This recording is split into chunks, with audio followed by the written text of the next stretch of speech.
కొత్త వక్ఫ్ చట్టాల అమలుపై పాక్షికంగా లేదా పూర్తిగా స్టే విధించడాన్ని తాము వ్యతిరేకిస్తామని కేంద్ర ప్రభుత్వం సుప్రీంకోర్టుకు తేల్చి చెప్పింది.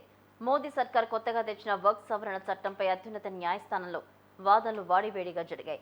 ఇప్పటికే పలు పార్టీలు, ముస్లిం సంఘాలు వక్ఫ్ సవరణ చట్టానికి వ్యతిరేకంగా వేసిన పిటిషన్లను సుప్రీంకోర్టు విచారిస్తున్న సందర్భంలో కేంద్రం తమ స్టాండ్ను సుప్రీంకోర్టుకు నివేదించింది.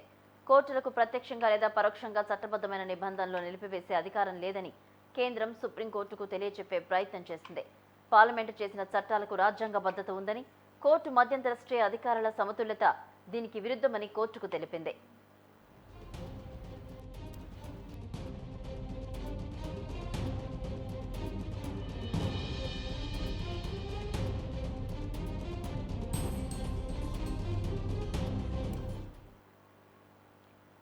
కొత్త వక్ఫ్ చట్టాల అమలుపై పాక్షికంగా లేదా పూర్తిగా స్టే విధించడాన్ని తాము వ్యతిరేకిస్తామని కేంద్ర ప్రభుత్వం సుప్రీంకోర్టుకు తేల్చి చెప్పింది.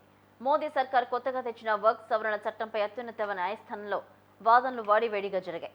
ఇప్పటికే పలు పార్టీలు, ముస్లిం సంఘాల వక్ఫ్ సవరణ చట్టానికి వ్యతిరేకంగా వేసిన పిటిషన్లను సుప్రీంకోర్టు విచారిస్తున్న సందర్భంలో కేంద్రం తమ స్టాండ్ను సుప్రీంకోర్టుకు నివేదించింది. కోర్టుకు ప్రత్యక్షంగా లేదా పరోక్షంగా చట్టబద్ధమైన నిబంధనలు నిలిపివేసే అధికారం లేదని కేంద్రం సుప్రీంకోర్టుకు తెలియజెప్పే ప్రయత్నం చేసింది.